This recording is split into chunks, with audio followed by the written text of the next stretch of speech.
an issue with my brain and it's not detected because they don't speak to each other. These types of things. We do this also in business, and we do this also in our lives. So regenerative starts to look at living systems design. It starts to identify simplicity through the patterns that we can identify. It focuses on effectiveness, and this is a really important distinction that I'll talk about. And some of the measures are more qualitative. So could you move to the next slide, please? So what is not effective action? I really like this picture because it reminds me of the French knights from the Monty Python movie, the Holy Grail, where they're standing behind the wall and they're throwing things at the other knights. And we find this in business, but we also find this with investors as well. No, I'm not going to invest. I only invest in technology. No, I'm only investing in green, sustainable energy. No, I don't understand media. Media has no value, and all these kinds of things. And when we work within organizations, we see this a lot because Jet has a very strong technology arm of our business where we support our clients too. And we find that business doesn't understand technology, or IT, and IT doesn't understand business, and all these fragmentations happen. So what's the impact of all of this siloed, fragmented mentality that we've been taught to see things through? Next slide, please. So we see that these are global statistics. 75% of investments made by venture capitalists fail. But what does that mean in real terms? There was 300 billion spent by the end of 2020 in venture capital. Between 70 to 90% of mergers and acquisitions fail. The deals surpassed 4.3 trillion as of October this year. It's expected to exceed 6 trillion by the end of the year. 70% of change management programs fail. Financial institutions are spending on average 14% of their annual operating costs on change management processes. And 73% of digital transformation processes fail to deliver value. And that spending will catapult to over 6.8 trillion by 2023. That's the expectation. So for those of us who don't like waste, that's really sad. It's a lot of wasted money, right, on things that fail to deliver. And so when you look at the fragmentation and the fight that we have, the biggest climate impact is coming from industry. It's coming from the corporate world. Yet we're so protective about doing things the way we've always done them, best practices. But this is where we're seeing it's not actually delivering value, not for the business. So why are we defending it? And most certainly not for the planet. So let's have a look at what does effective action actually look like. Because when we talk about we need action, it's not just action for action's sake. We need to be effective. Next slide, please. So when I'm borrowing this from Donella Meadows. So she identified back in the early 2000s leverage points across a system. If we're looking at systemic transformation, this is what we need to mitigate our climate crisis, not just small tactical interventions, right? And so when we're looking at the scale, this is not super linear, right? Because obviously in a regenerative system, you always look at something in its own context. But we spend 95% of our time focusing on, the details, the parameters, the numbers, the subsidies, the best practices, the things that we do and how we do them. But they actually have the least amount of leverage on the system. And as we go up to the points of highest leverage, which is where Jet's working, we're also looking at the structure of information. Okay, we have so much data out there. How much money is companies spending on AI right now? But what is the data that we actually need?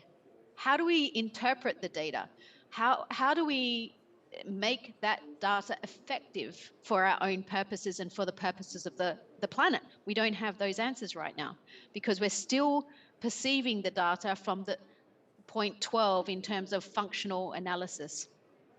Then we're looking at, what are the rules of the system? How are our systems currently functioning?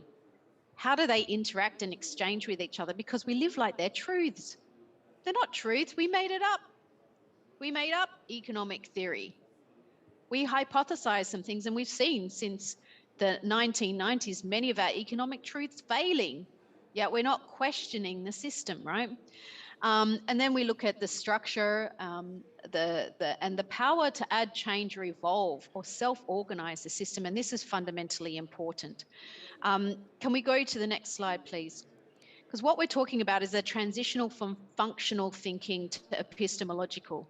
Epistemological is the way that we see things, okay? And when I'm talking with a lot of colleagues who are working in systems change or working regenerative or sustainability, or even in some of these areas like mergers and acquisitions, I was speaking to a leader from one of the big Fortune 500 companies. They acquired a company for $3 billion.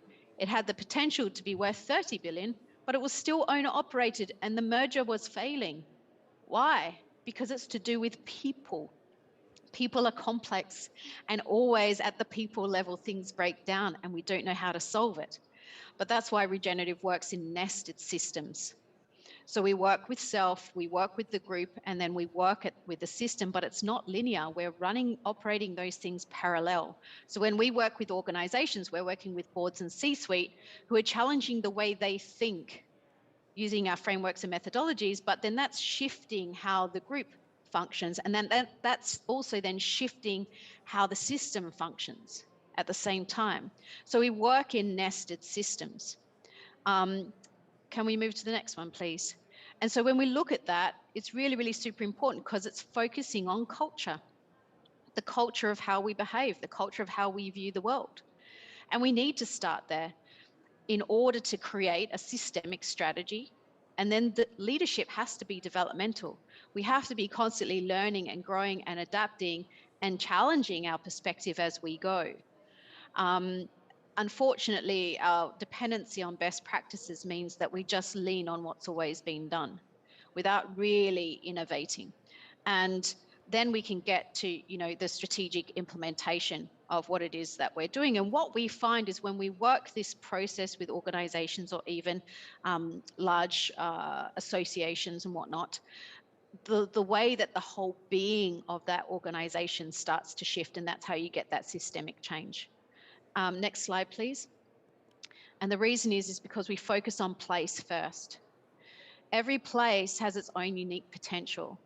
And every place is a living, breathing organism. An organization is a living, breathing organism. It's made up of interactive, growing and developing, evolving parts, people, departments. A community is a living, breathing organism. And we don't relate to it like it is. So we need to acknowledge that every living, breathing organism is unique.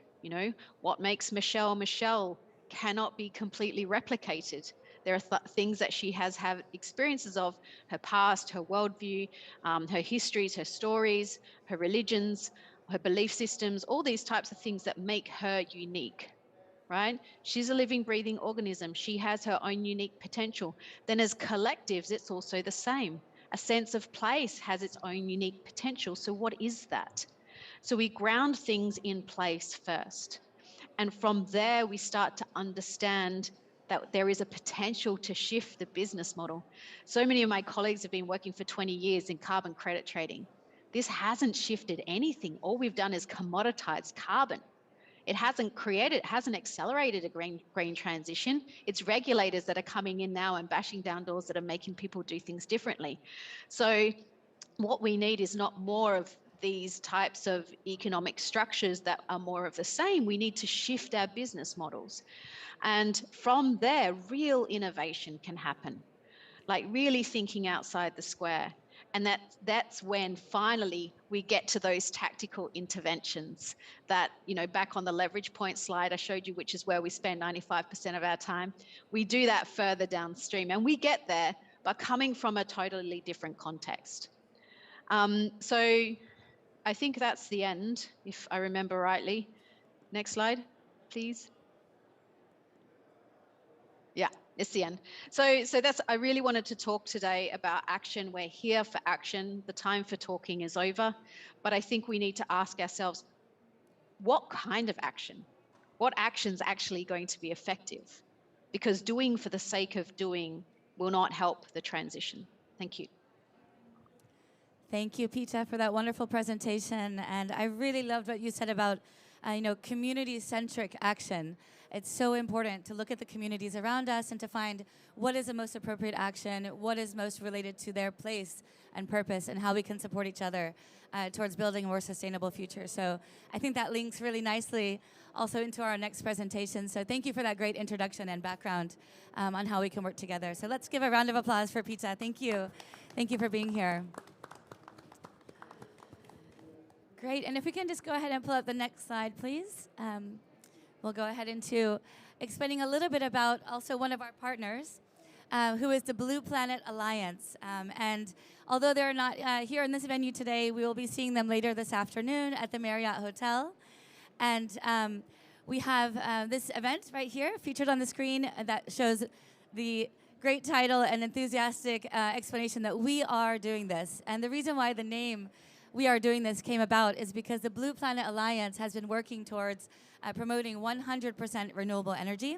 The Blue Planet Foundation, first of all, was started in Hawaii, and they worked to create the first mandate to have Hawaii reach 100% renewable energy by 2045. And they reached that through community efforts, through NGOs, through private-public partnerships, and working with local government officials. And once they reached that mandate, they thought, not only can Hawaii be an example of how we can reach solar and wind energy to be the main resource and work towards 100% renewables, but they also want to help other island nations and other communities to follow suit. So after Hawaii, California was the next state to declare that they are working towards 100% renewables. And this evening, and also in the afternoon, we're going to be having talks and presentations at the Marriott Hotel, followed by a reception where they'll be speaking with various government officials and recognizing those governments who are working towards now the 2045 target of reaching 100% renewable energy. So that even though many of us are understanding that governments are finding it difficult to sometimes come to those decisions and partnerships that are actually making the strides towards renewables, they are saying that we are doing this. We are making those strides. And everyone here at COP is here because we care, and we have initiatives that are working towards the same goals. So together, we can make that impact. And this event is sponsored by Music for Climate Justice, EarthX, and Blue Planet Alliance. And we'll be working together this afternoon and evening. I invite all of you to join us there to learn about what we are doing to achieve that 100% renewable energy target. So we look forward to that today. So if we can, we'll go ahead to the next one. And this will be a short presentation by video, I believe. So we'll see if this can come up on the screen.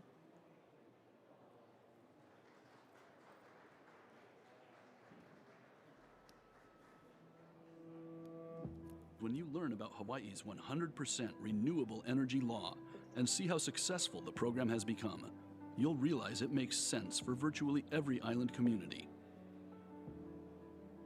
Island communities are impacted in a much bigger way by climate change and global warming.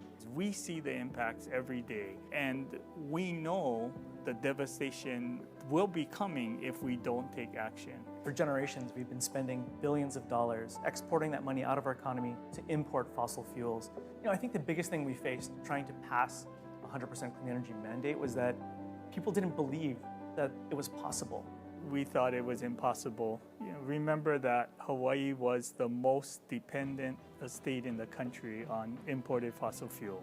It just didn't make any sense to agree to a 100% renewable commitment. Nobody makes a decision like this on their own.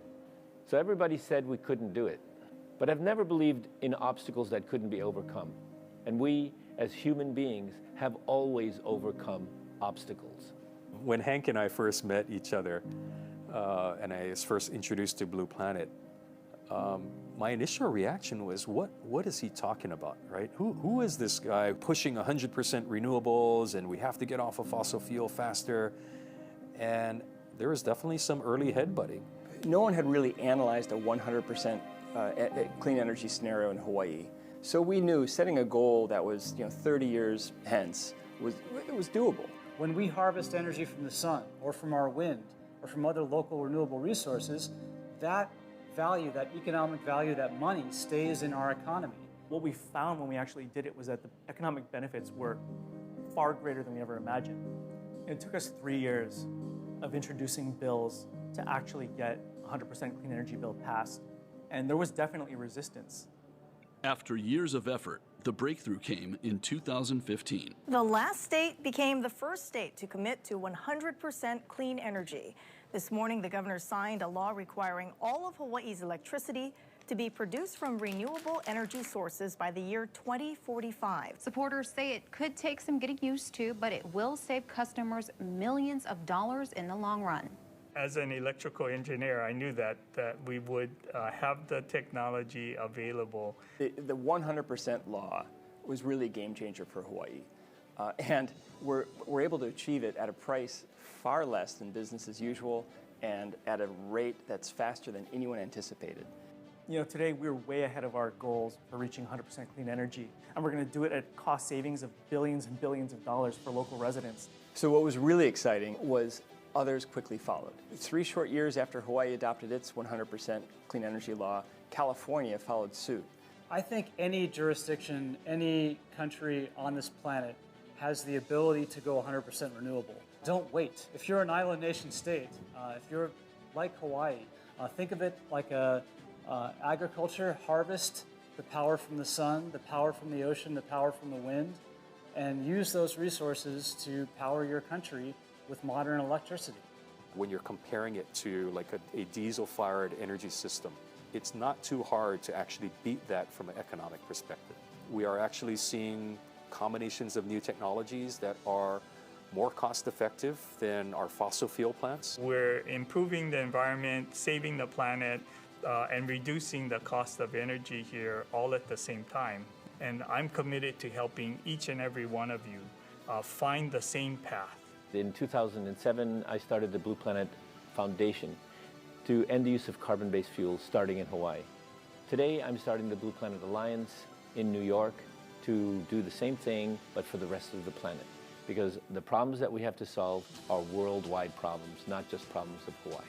Renewable energy technology is here now, ready to provide power for island communities 24 hours a day, 365 days a year, without burning a drop of fossil fuel.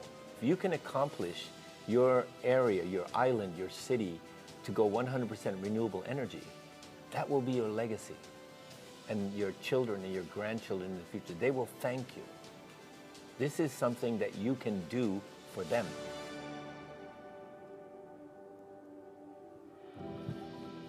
Beautiful. Creating a world in which humanity and nature live in harmony. Let's give a round of applause for Blue Planet Alliance. And they're one of the main partners from today's event. And as I mentioned, they will be speaking later this evening at the Marriott Hotel. And Hank Rogers, who is the visionary and founder of Blue Planet Alliance, he mentioned in this video that they just launched in New York. And one of the reasons that they are starting to become more global is because of their success story from Hawaii, which you just saw here in this video.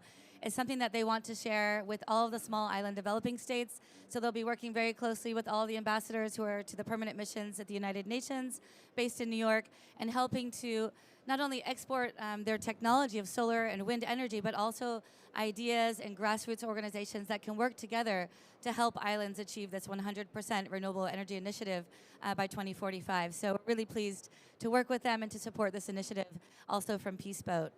So thank you so much for sharing that short video message. And next I would like to just introduce a little bit more about our organization, which has been sailing the world for more than 38 years with a message for the Sustainable Development Goals and climate action. This is the Peace Boat ship, which has been now carrying more than 1,000 participants on board, visiting 20 countries every 3 months. Our main headquarters is based in Tokyo, Japan, which is where Yoshioka is also based. And as I mentioned, I'm based in New York. I also have my colleague Jasna, who is here from Zurich, Switzerland. And we have various volunteers and staff members working with us all around the world to make these global voyages take place.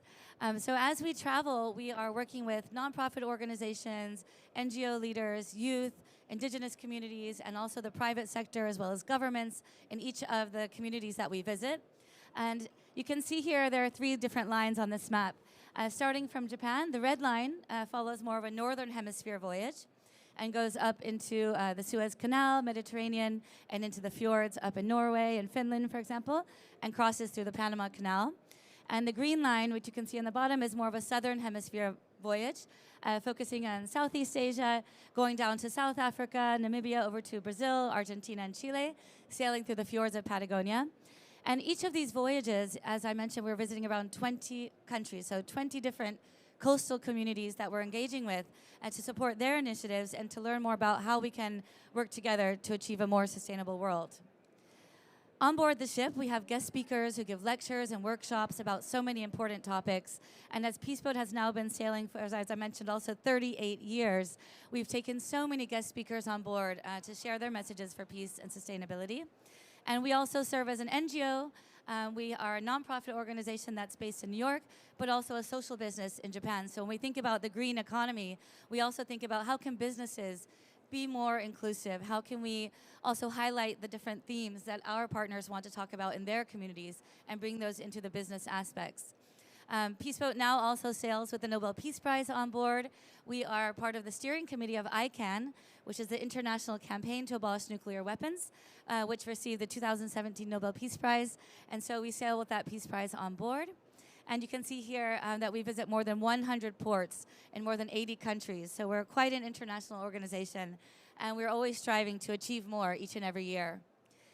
On board the ship, we focus many of our programs on youth initiatives. So I wanted to highlight here our Youth for the SDGs program, which focuses on young people ages 18 to 30 years old who are working towards the SDGs so they can come on board the ship and share those best practices and also share challenges and solutions to creating a more climate positive future. And just in this photo on the left here, Sylvia Cantu, I'll just highlight her because she's here at COP right now. She's from Mexico.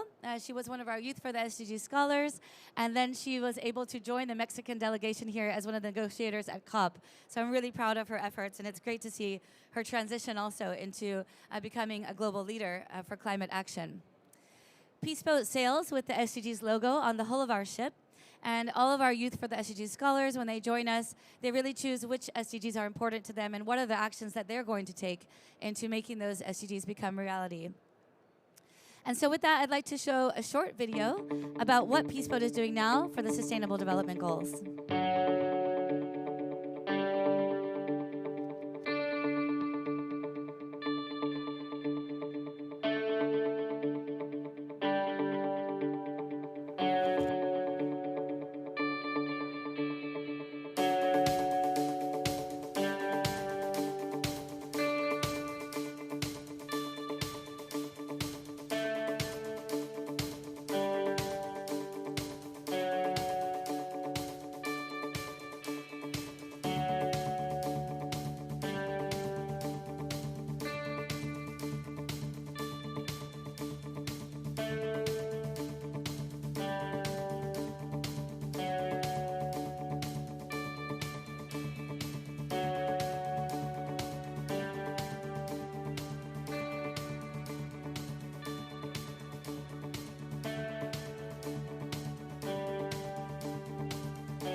Thank you. I hope that gave you a brief overview that Peace Boat is working on all of the 17 Sustainable Development Goals.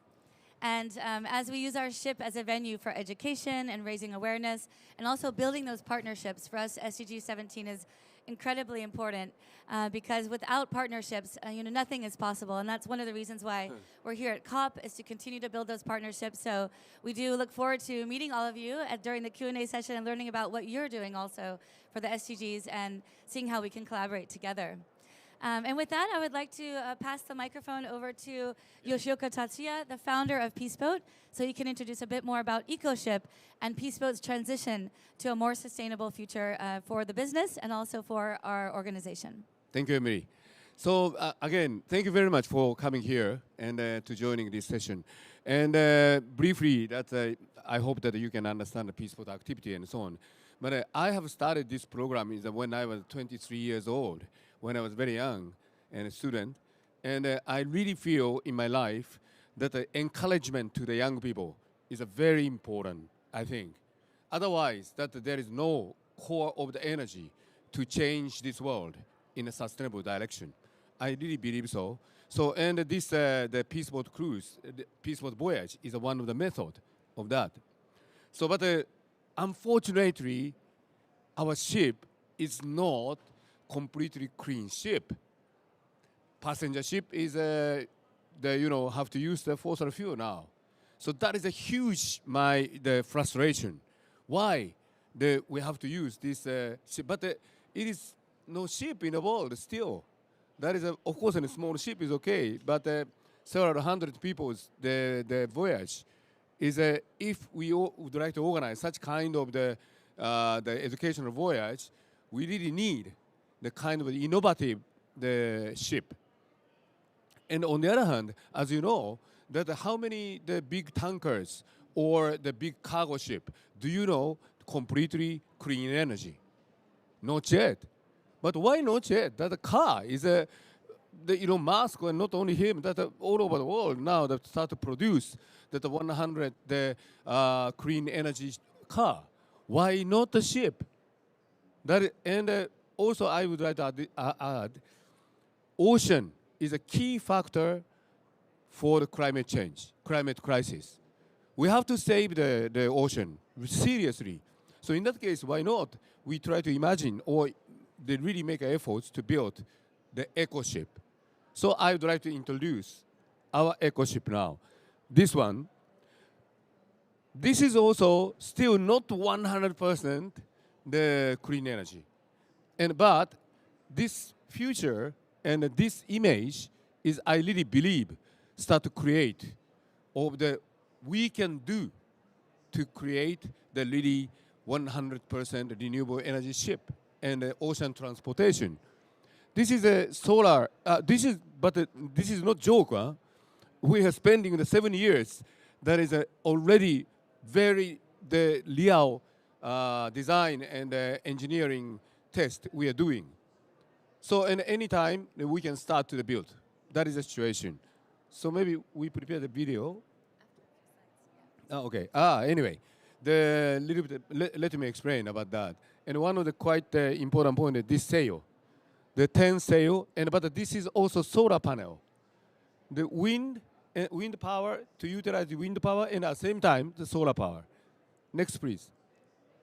Oh, this one next. Okay. Anyway, that's and also that's integrate of the more nature on the ship. And because that's also, I really would like to make an opportunity the people who join this ship, the feeling about what is a nature and what is necessary for our life. And in this, let's say, botanical garden on board, we are also making the hydroponic the facility and to create a vegetable and so on. And the people is not surviving, enjoying the life on board, but sustainable way. Like a circular economic, that is also the green economy, of course. Huh? Next, please. Yeah, and of course, and the water and the waste is completely recycle in the ship. Ship is like a small planet. We have to survive on board the 100 days, and that experience is really people can start to understand that wow, this planet also same. We have to consider about how to spend waste energy. Next, please. And also, this is a very strong my dream. I think COP conference should not be here, should not be on land. They should be on board and feel the nature and atmosphere and ocean and start to discuss about how to save this planet. I think that is very necessary. that is something like we really need, we have to now start the kind of the really start to feel this planet crisis and discuss and find a solution. So, and that's why my dream is the COP-X is on board. Okay? And the video. Okay. No, not video. Okay, next please. Video.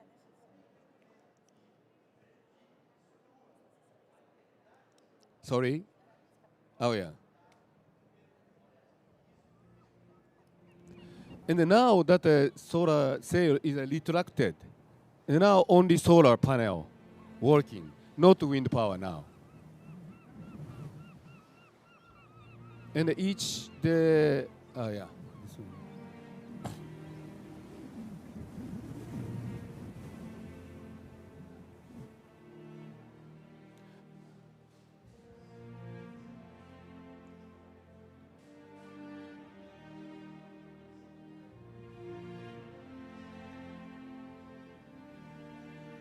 This is an olive tree. Peace board is a symbol of the peace. So an olive tree is a symbol of the peace. And this is theater.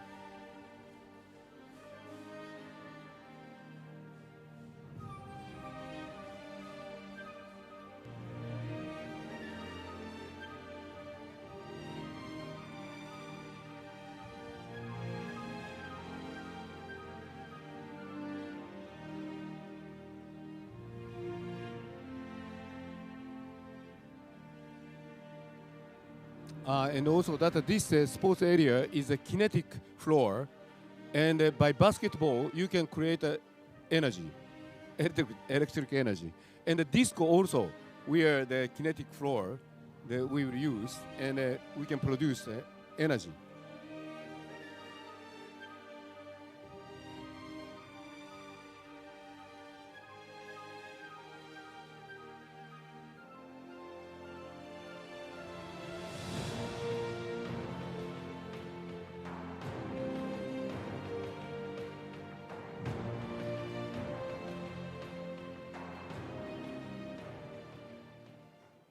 Thank you.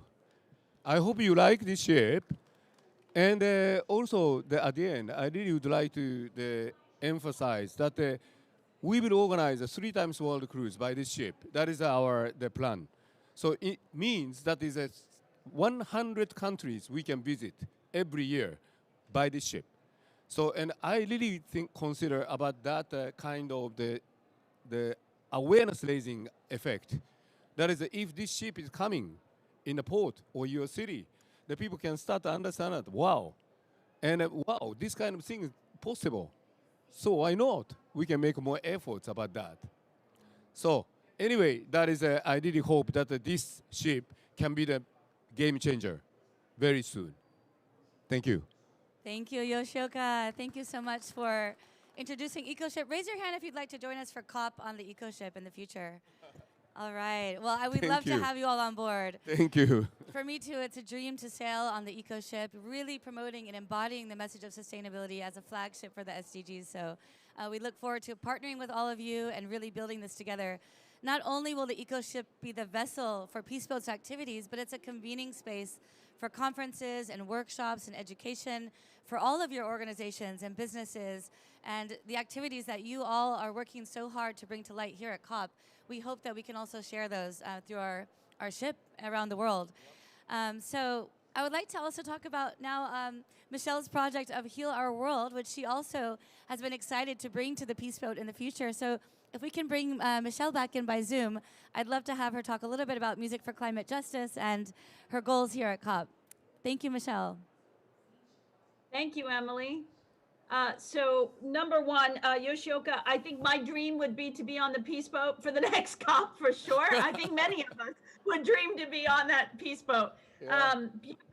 Beautiful presentation by both of all three of you.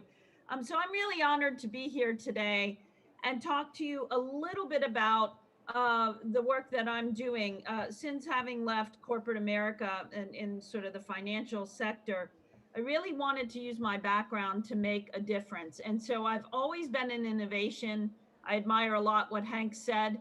which is that, and if anyone tells me it can't be done, I'm going to find a way to do it. And that's probably more of an incentive than anything. And so what I'm here to talk about are a couple of our programs. First and foremost, HealRWorld.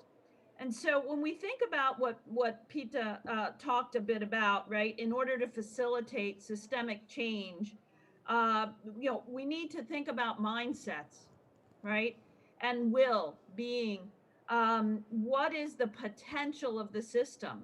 And, there's tremendous potential. But if we continue to do things the way they are, we know the system is broken. In particular, what I'm really passionate about is supporting small and mid-sized enterprises globally that are critical to the achievement of the Sustainable Development Goals and who absolutely have a lack of funding. There's over $5 trillion in lack of funding internationally, just internationally, for SMEs, right, according to the World Bank. They cannot get access to fairly priced capital.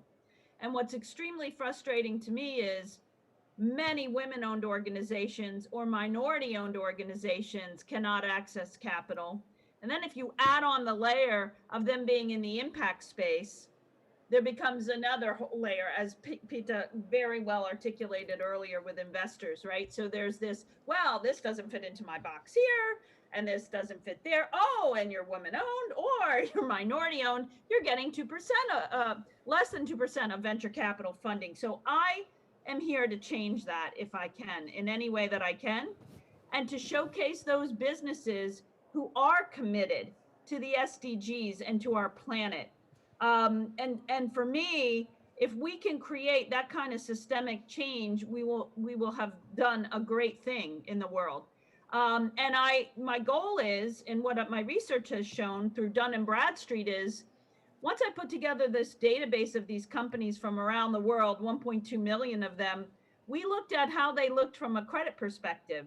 And I knew going into this that theoretically they should come out looking much stronger than the average business because of the way that they're run, their values, the employee, the way they treat employees and the like. And so what we were able to find was that on average, our businesses committed to sustainability and the SDGs are 3 times more creditworthy than the average business.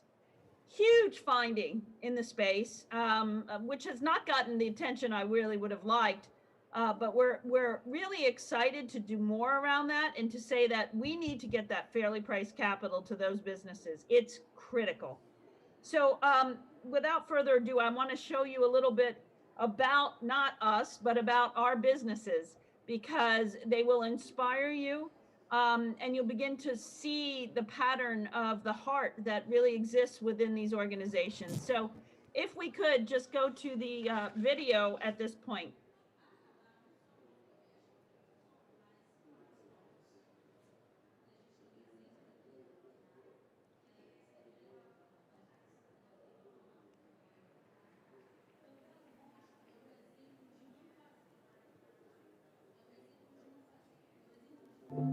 The world is calling out for help.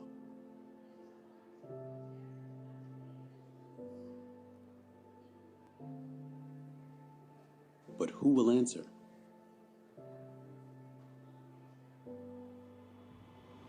What can I do? What can I do? What can I do? What can I do? Imagine.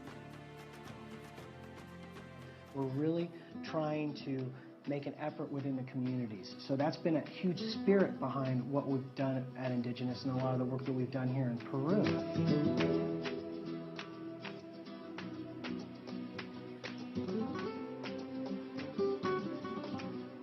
Any clothing manufacturing base starts off in somebody's garage in that sense. And I use the term sometimes urban garage. There are group leaders in knitting teams that actually renovate a room in their house or use their garage for the knitters to work in, and that is, in a sense, their factory. When you are a poor people, you need to work, but also you have children, you have your family, and it's very difficult to deal, with these two things. Keeping this as a model, all the cases that we could help to grow in their own houses and to begin their own businesses work very well. One machine, then the second machine, then the third machine, you know. So we are seeing clearly that this model is working very well. I'm at Mayorga Coffee in Rockville, and the CEO of the company, Martin Mayorga, is different than your average CEO. He's not in it just to make money.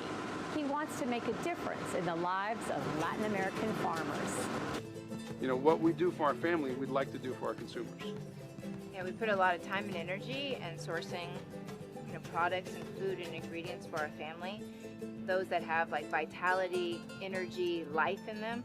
And it's beautiful to be here in places like the Sacred Valley, Machu Picchu, where that type of energy and life and pride is put into everything that they do, everything that they grow, from their crops all the way to their land, to the love of the environment, the mountains. There's a lot of love and respect in this area. Our mission from the get-go was to create livelihoods for indigenous farmers and to work with indigenous communities to source native products and share those with communities up in the United States. But more importantly, that we really think not just about the whole systems and needs of the farmers and the ecosystems they're a part of, but also about what the future could look like.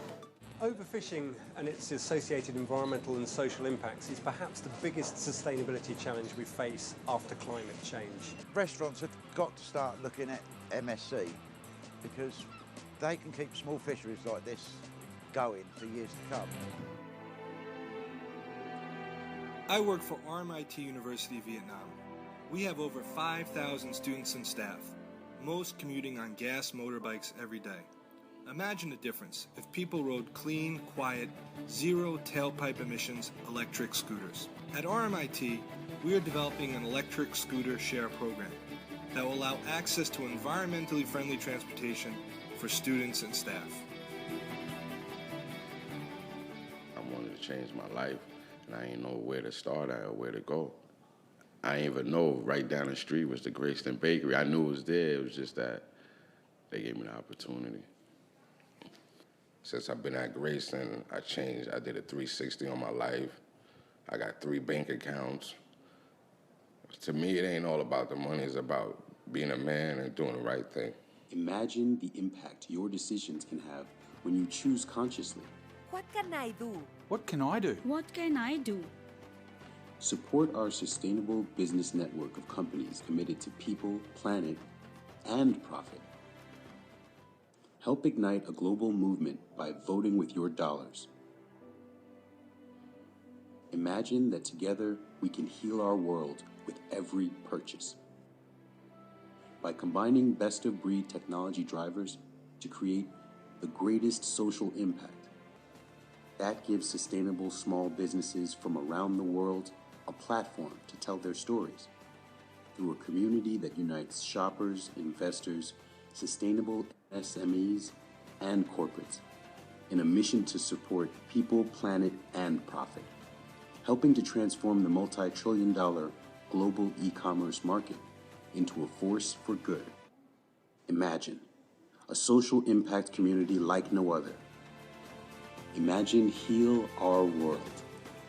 The world is calling out for help.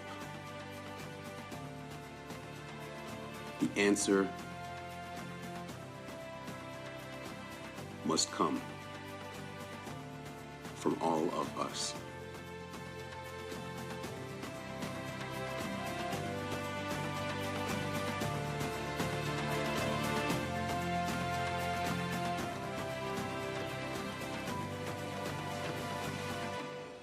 Each time a man stands up for an ideal, or acts to improve the lot of others, or strikes out against injustice, he sends forth a tiny ripple of hope, and crossing each other from a million different centers of energy and daring, those ripples build a current which can sweep down the mightiest walls of oppression and resistance. Please join us at HealRWorld.com.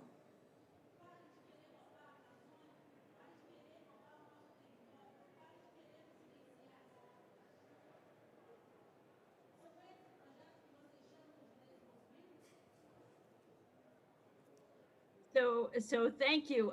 Next slide, please. And I'm going to just take you through a great example of just being present digitally with this platform.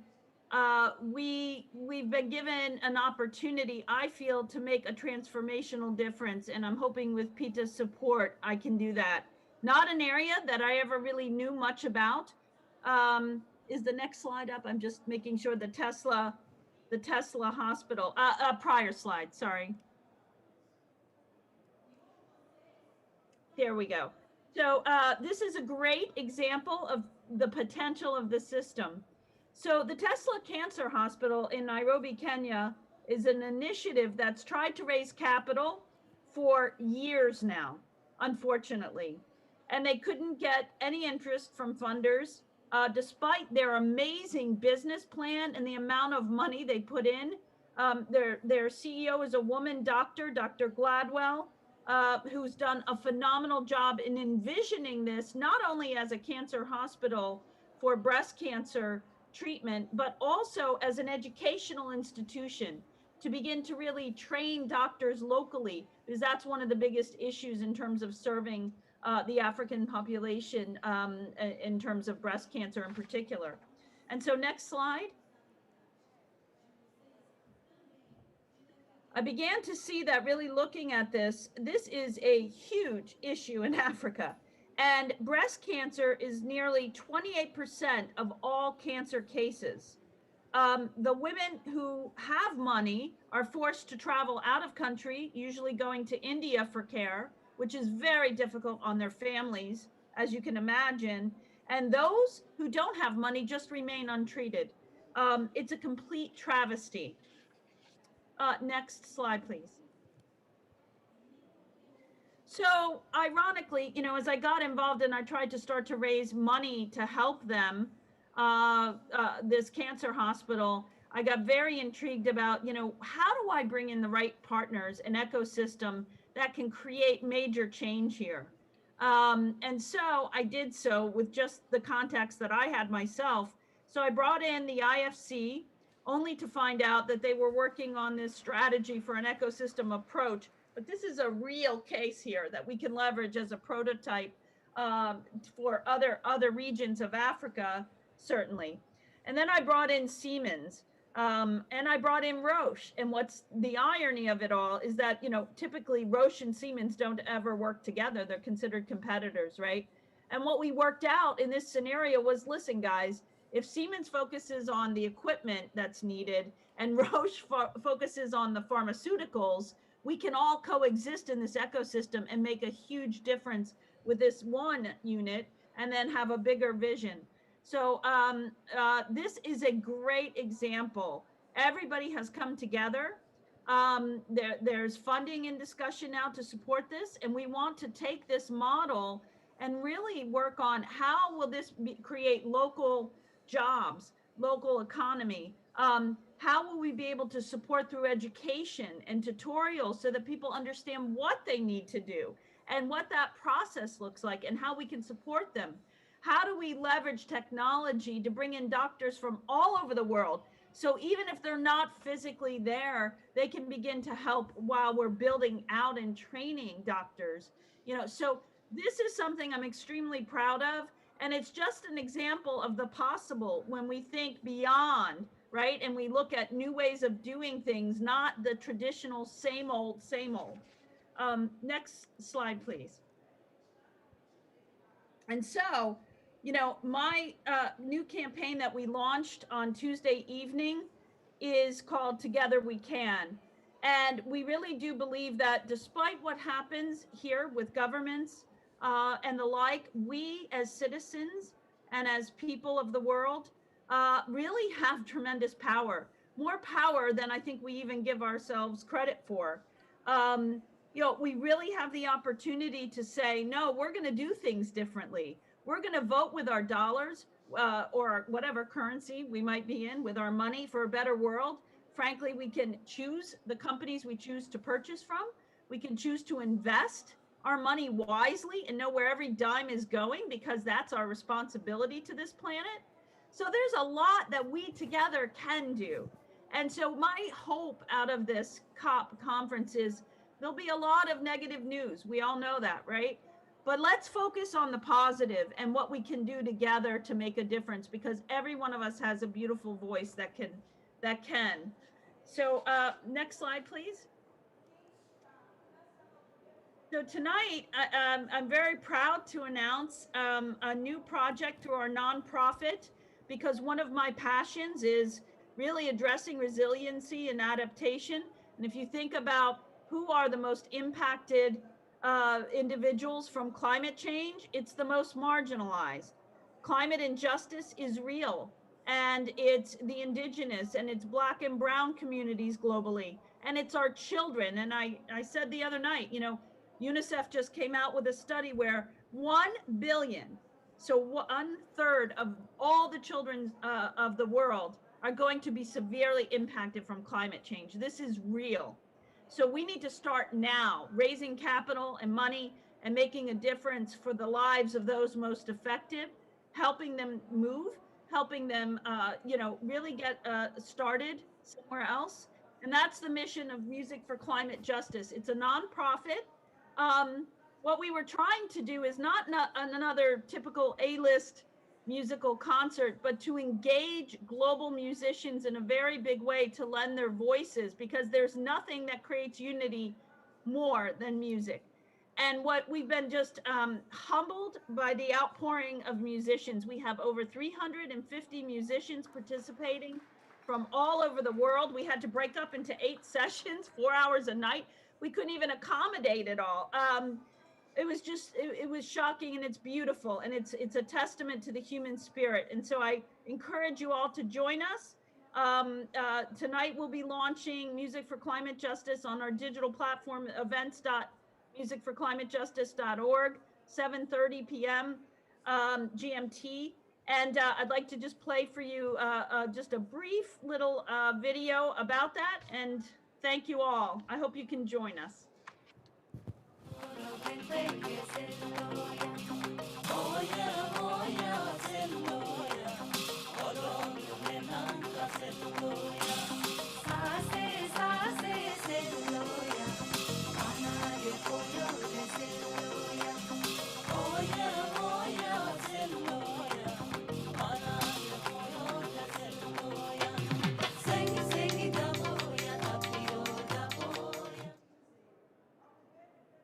Thank you very much.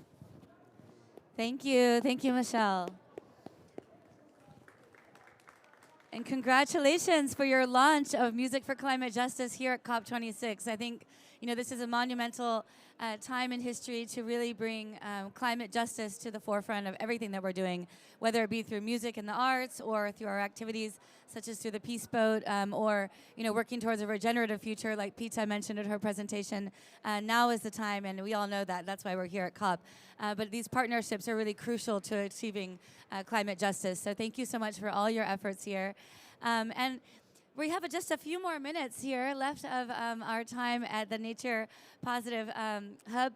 And we wanted to open up the floor for a little bit for questions. And so I know that we also have some people tuning in online. Perhaps you can send in your questions via the virtual platform, or for anybody here in the audience who would like to just reflect a little bit on the presentations that you heard, or if you have any questions, whether it be for Michelle, Pizza, or Yoshioka here present, we'd be happy to answer those for you. So please feel free to raise your hand if you'd like to ask a question, and we can either pass the mic around, or you can come up to the front and join us. Do we have any questions or comments or reflections here from the presentations? Yes. Thank you so much for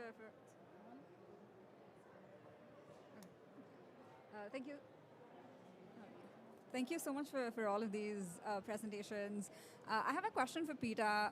So I was just wondering, you know, with this innovation in how we're investing in new ideas and solutions, do you have any suggestions for what universities can do to really support that process? Because I know that Yashoka mentioned that he started the idea when he was in college, and so I'd love to just hear some thoughts about how we can integrate this into what educational institutions are doing. Thank you. Yeah, thank you for your question. It's a great question. We are looking at how this type of regenerative work can factor into education more powerfully. I'm noticing my son, who is 18 and studying economics and really struggling with the material, not because the material is hard, but because it feels a little anti-intuitive to him in terms of how the world works. So I think, to really be able to engage students in dialogue, and each country will be different, right, depending on where the university is. So we would really look at what is unique about the place and start engaging students actively in workshops that are regenerative in nature, that enable them to start innovating, understanding their unique potential of place, and looking at what can then be developed out of those workshops for them, which will inspire them into new careers or into new, bring in new innovation to the market and whatnot. And if we're able to do that, one of the areas that I'm shifting the idea of investing is to shift it out of sectors and industries or projects even, and start looking at themes. So with TMC, we've broken up into 4 core themes, which is Earth, Youth, Peace, Security, and Stability, and Gender. And then we map all the leverage points across those systems through extensive stakeholder engagement. And obviously it's a co-evolving process, right? We learn more, things change, we understand more, there's more inputs and outputs. But what we can do is we can then start driving capital towards themes. So our first fund that we've put together is a peace, security, and stability theme, where all of the different ventures within that network or ecosystem work together in a sense, in an ecosystem sense, to contribute to the transformation of that issue on the planet. And so if we can start shifting how we think about things out of these silos, and start developing more multidisciplinary courses at school, more multidisciplinary projects at school, start using some regenerative models and practice, and start looking at things interrelationally, we start really building that intelligence back again that we have intuitively but has kind of been schooled out of us, post-industrial revolution, to start really engaging with environments more powerfully, our own and others. So that would be my suggestion, is it needs to be, really looking at how are we building our curriculums, what types of alternative or extracurricular things can we put together for our students, and how can we actively engage them in, really regenerative thinking, starting to engage in innovation, removing or, letting go of the constraints of our traditional education. Thank you, Pita. And that's such a great idea that you just mentioned about, removing the restrictions. And I think that's a big part of, innovation can really only come when you're in that creative environment. You're thinking about the place that you're in, the people that you need to serve, and also what are the solutions that you can get to that final answer of really creating a more sustainable future. And I think that, as we also mentioned, Yoshioka founding Peace Boat during that university time was because they needed a solution that was not present at the time, so they decided to create their own. And I think also part of our Youth for the SDGs program, that's what we like to instill in our students as well, is capacity building, how to be innovative in these times where there's so many climate challenges and the crisis seems so great and so overwhelming. There's a lot of people talking about the kind of depression about the climate and the lack of ability to feel like you can make change. But with the idea of positive action and innovation and creativity, I feel like we can kind of overcome any challenge. Even like Hank mentioned in his message, we have always overcome obstacles, and we will continue to overcome those obstacles and create innovative ideas. So I think that that's really important in working towards that regenerative future. Thank you for that question. And is there another question here in the audience that we can take from anyone here? We have at least another 10, 15 minutes, so feel free to raise your hand if you'd like to ask anything about Peace Boat. Yes, you can pass in the back. Hello. We actually have a question from a YouTube viewer. Her name's Catherine. She's asking how, this is actually for Yoshioka, how do the educational programs offered on board Peace Boat's ships transcend into people's daily lives? What kind of educational programs might be offered aboard the ship? Okay, that is the quite variety of the education we can do that. For example, we are seriously organizing about the global university program. So, and one cruise, the voyage is 1 semester. And that is one way. But also that we are really focused about that many teenager, the student, but they cannot, how to say, they refuse to go to the usual school in their community. And in Japan also that is very increasing. And and we organize a kind of the more free school type of the program on board. And through the experience of the voyage, but this is the experience, right? International experience. And that make encourage them very much. And but also that we are really focused like a marine research on board. And because the global voyage itself is a activity to research ocean is a possible. So and we are now quite a lot of the different way of the education we commit. Yeah. And is all right? Great, thank you. And yes, anybody watching right now, tuning in on YouTube or any of the live streams, feel free to send in your questions. We'll be happy to take them here live from the Nature Plus Nature Positive Hub. All right. Anyone else here in the audience has a question, or anyone online, feel free to send those in. We'll be happy to answer. Okay, in the meantime, I would also like to ask just each of our speakers, maybe for one last comment or kind of a wrap-up thought here at COP26. This is, as we mentioned, the monumental COP this year after 2 years of not being able to gather in person and to make these connections possible. Maybe we can start with Michelle and then go to Pita and then Yoshioka. Sure. Well, first of all, I just want to thank everybody for participating, all of you who've come to COP. I know it's not been easy, and your resilience and passion for making a difference is so key.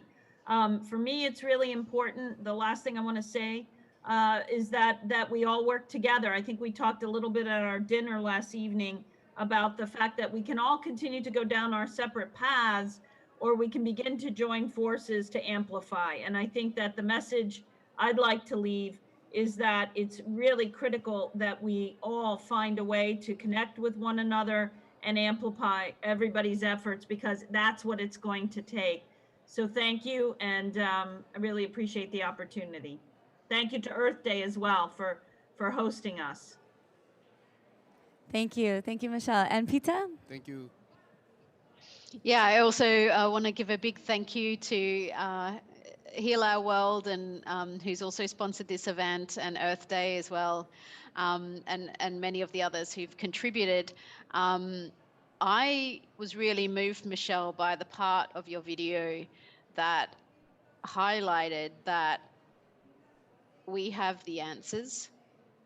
Like if we just listen to ourselves, and if we listen to our environment, and we listen within our ecosystem, and we engage with each other and have this really community-centric approach, then we can solve this big challenge. Part of the big problem is that so many are being still very colonial. It's like they're in positions of power and they're saying, this is what we need to do. Well, you don't know what it is like to be, a kid in Bangladesh whose family has just been displaced because of rising salination in their area, and things like this. And another statistic that I thought was relevant was 55 million people were displaced in 2020 due to climate events. That was more displacement than displacement due to conflict, right? We don't have a mechanism by which to understand how to deal with mass movement of people, and so we need to have a community-centric approach to how we solve these challenges. It has to come from us. And I think that was one of the most empowering messages of today, Michelle. So thank you. Thank you, Pita. Very, very much appreciated. And I couldn't agree more. I think that this community approach is something that will really help us all. So thank you, and peace both. Thank you, Michelle. Thank you, Pita. And Yoshioka. Okay. As also our organization, Peace Boat, is of course a peace organization. And we are really honored that we received the Nobel Peace Prize that as a part of the ICAN, International Campaign for the Ban Nuclear Weapon. And we really would like to emphasize also, Michelle said the financial issue also, but how much expenditure for the military. The huge amount of the military expenditure, the spending in the world. Why we cannot utilize that some percentage of that military expenditure to the climate action and also renewable energy investment, and why not? And the military exercise is always create the kind of the huge amount of the greenhouse gas also. I think that is now we have to shift this way of the spending the money from the military to the sustainable world. I really would like to emphasize that things. And the last point is our friend, the Christiana Figueres. She's the executive director of the Paris Agreement at that time. She always saying, we need stubborn optimism. Stubborn optimism. I love that word. So always we have to keep this optimism and to go forward and spend the energy to create better world. Thank you very much. Thank you, Yoshioka. And yes, I hope that this talk today has inspired all of you and created a little bit more hope, a little bit more positive action that we can take for our future, and working towards that green economy and really creating an inclusive society that improves human well-being, that builds on social equity and reduces environmental risks, and that we can also create a world where humanity and nature live in harmony together. And thank you so much to all of our speakers today for joining us here online. Thank you for your positive contributions, for tuning in from all around the world. I think that if there's anything that we've learned this year through technology is that we can continue to connect no matter what, and we can continue to build on those partnerships globally. Yeah, and let's sail by the eco ship together. Yes, we hope to have you all on board sailing with us soon. So thank you again. Thank you to the organizers of this amazing pavilion, which is so beautiful and so welcoming to all of our partners. And we look forward to sailing with you in the future and seeing you tonight at the Marriott Hotel. So please join us this evening. Thank you very much. Thank you.